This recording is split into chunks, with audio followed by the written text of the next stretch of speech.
Hello, everybody. I wanted to take a few minutes and talk a little bit about lightning. Here in southwestern Ontario, we live in one of the lightning capitals of Canada. We get more strikes here than almost anywhere else. So, it makes sense that we take a few minutes to talk about it and what makes lightning a danger to us and how it impacts our distribution system.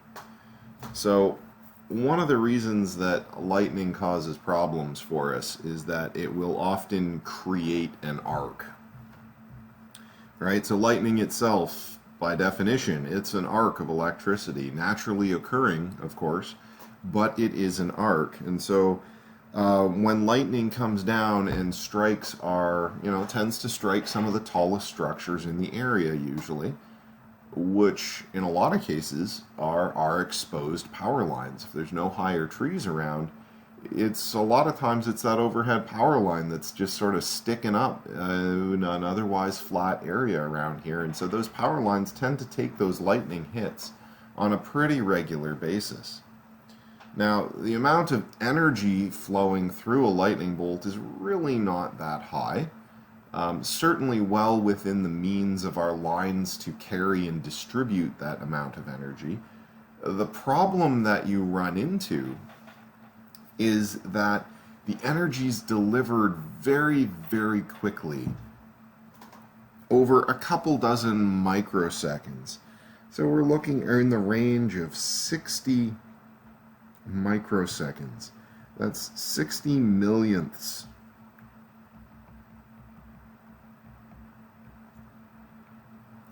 of a second. So remember that we talked about inductance, right? And we talked about inductance, right? So the energy we're delivering, the actual amount of current, not necessarily that huge, but this change in time here, holy smokes, that's small. So we're going to see some massive voltages associated with that. Now, there's another phenomenon known as self-inductance. And it turns out that wires and wood poles and all of our assets, all materials have a level of self-inductance. So self-inductance means that, even in a piece of wire, a straight piece of wire, there's a very tiny, tiny amount of inductance present. In a wood pole, you can measure the inductance of a wood pole. It's going to be a weird number, but you can do it. And in practice, what that means is that when all materials, when you start looking at these very tiny time frames, materials don't behave the way that you'd expect they would.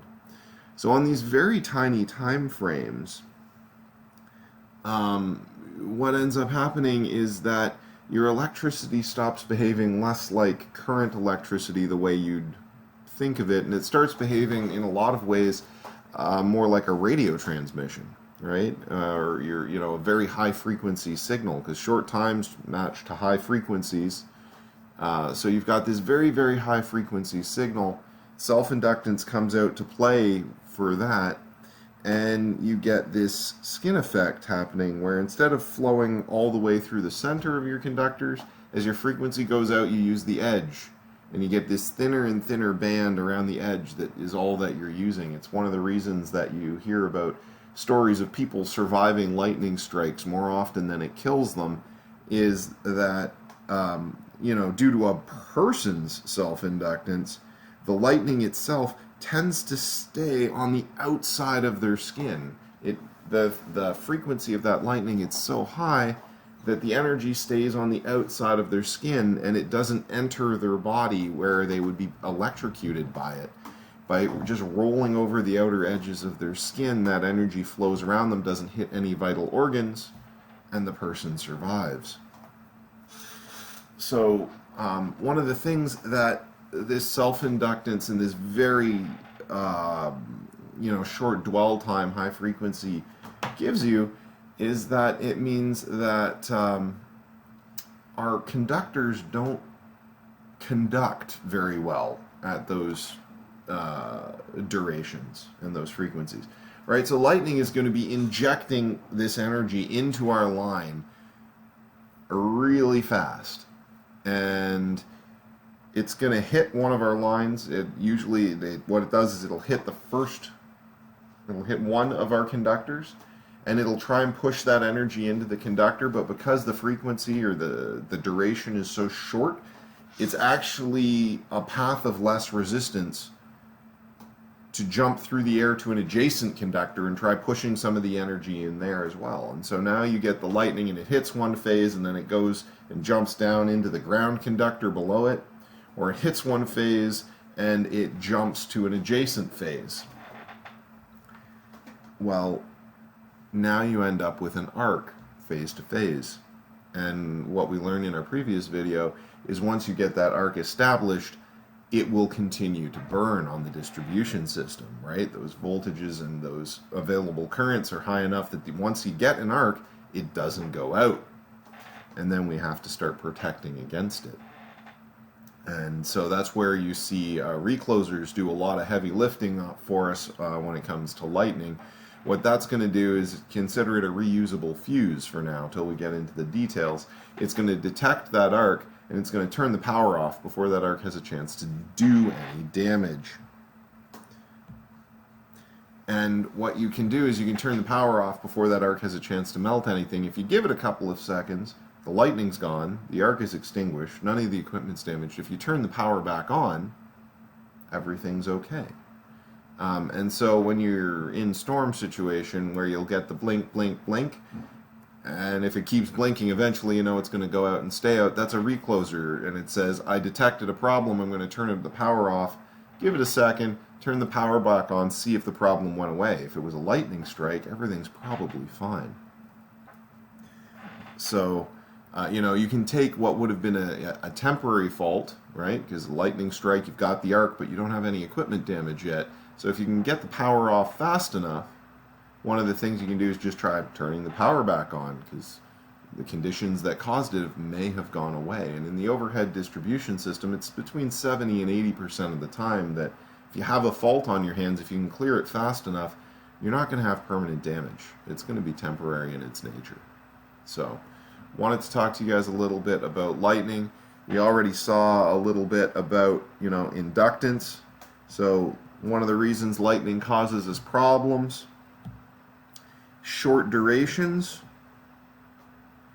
and self-inductance mean materials don't behave in the way that you'd expect them to.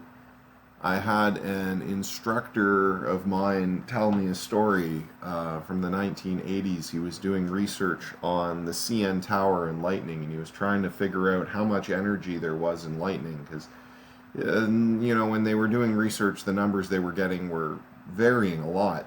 And so the CN Tower has these copper bus bars. They go from the basement all the way to the top of the tower, and they were designed to absorb any energy that the tower might take from a lightning strike, because the tower takes a lot of lightning strikes. It's much higher than anything else in downtown Toronto.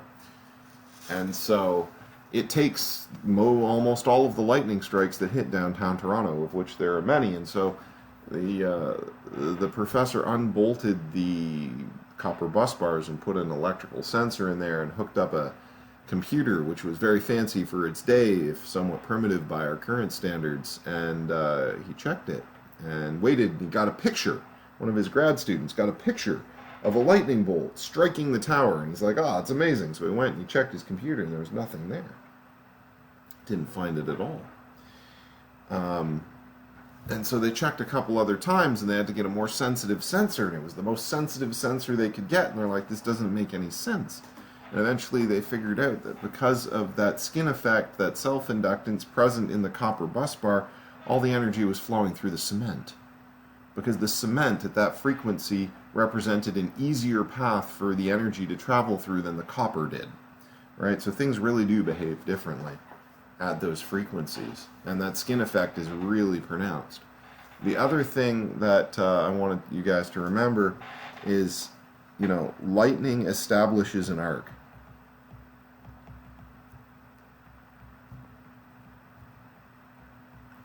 Once an ARC's established, we have to take action to address it.